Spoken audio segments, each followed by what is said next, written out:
this week, as the focus has been on other matters in the news, a hugely significant story has gone relatively unmarked. According to the UN, the first week of July was the hottest week on record globally ever. Indeed, June 2023 itself blew away all temperature records for that month. And Taoiseach, the science is clear. All that we hold dear is threatened by the climate crisis. And indeed, unless we as a species choose to live more sustainably, we face extinction.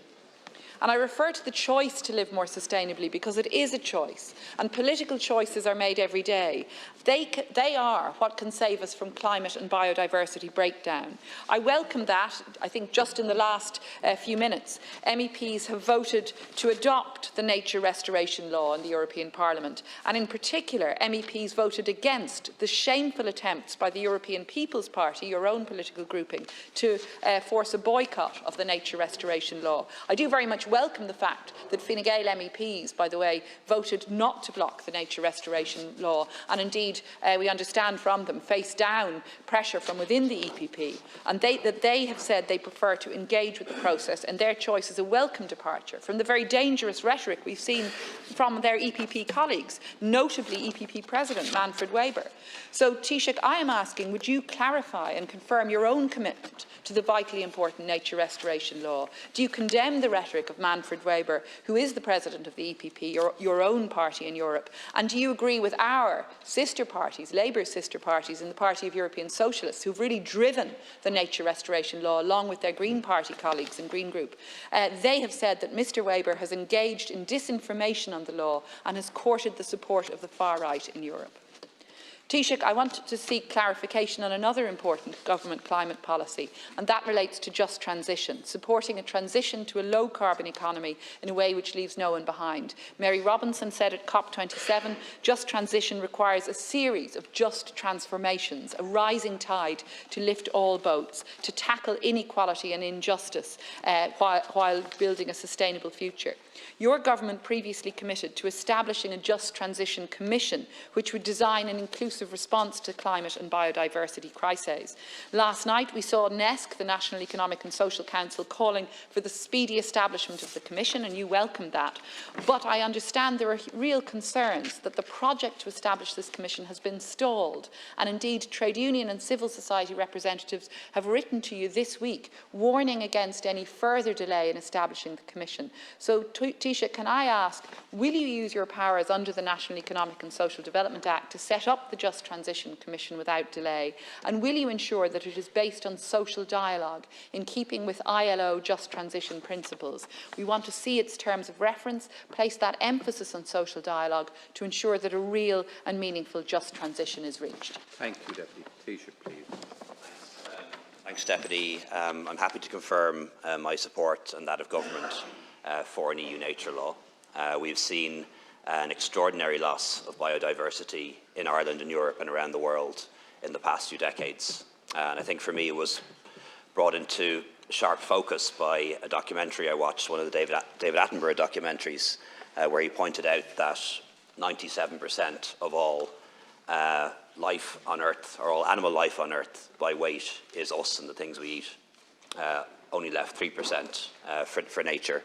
And that is one of the reasons why I and this government support an EU nature law. But it is important that we get it right. And it has to be a law that works with farmers, not against them. It has to be a law that respects rural communities and coastal communities. And has to be a law that doesn't conflict with climate action and the things we want to do in terms of installing wind power, solar power, etc. As a government, we signed up to a version of that law, a version agreed by the European Council. And around the European Council table, there are many EPP Prime Ministers, and I happen to be one of them. I think the original proposal put forward by the Commission was too far-reaching, and it's not the one that we've agreed to as a government. We've agreed to a different version, which is the Council version. But I do think it needs to be understood, and I know, Deputy, you understand this, but people who don't follow European politics as closely may not. There are different versions of this law, and it's still only a draft law, and there's still much negotiation to go.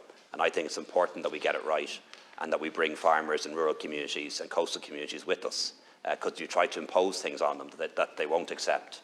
it'll backfire and backfire badly.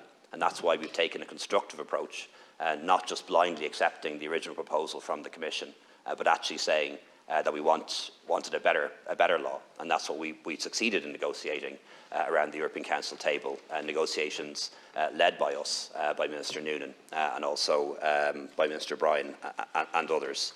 I quite frankly don't agree with some of the statements that have been made by the President of the EPP. We don't agree on everything, but I do think it's important to recognise that the EPP is a big political organisation. The original proposal made by the European Commission, probably the greenest Commission that we've ever seen in Europe, has an EPP president, and that is President von der Leyen. So you have differences of opinion within political parties, and that happens in Ireland. It certainly happens at European level as well.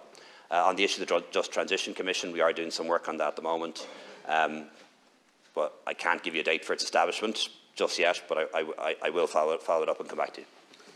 Deputy Patrick. I welcome your words of support for the nature restoration law and indeed your comments on community engagement. And I think that is that is really the issue with the correspondence you've received this week from representatives from ICTU, from the Environmental Pillar, Irish Rural Link, Social Justice Ireland, Friends of the Earth and others who are concerned about the delays in establishing the Just Transition Commission. And indeed, if we look at the great Citizens' Assembly's work on climate action and biodiversity, they also talk about the need for community engagement. And that's why we do need to see that commission set up without delay. And we need to ensure that it does engage meaningfully with community engagement, because we know that communities which have the most to lose from transition do need to be consulted with, do need to be invested in, and do need to be supported. And we've seen this also reflected at international level, the ILO talking about just transition having to include consultations, exchange of information, forms of dialogue between social partners and governments. So I would ask again how you will be responding to the civil society groups and trade unions that corresponded with you this week on the Just Transition Commission, and can you give a commitment? I know you said you can't give a date. Can you give a commitment that the Commission will be established within a particular time frame and that its terms of reference will be clear on that need for social dialogue? Taoiseach, please. Thanks, Deputy. I haven't actually seen that correspondence yet, so I'll have to see it and then I'll have to confer with Minister Ryan and other government colleagues. But I will make sure that I do see it and that we will respond to it as soon as possible. But I absolutely agree that social dialogue is crucial. Everybody wants climate action. Everybody wants actions to be taken that help to reverse the decline in biodiversity. Once they actually happen, or once they're actually proposed, we then run into huge and significant opposition. And that's why it's important that we try to bring people with us, and it's important to have social dialogue. Deputy Verona Murphy, please.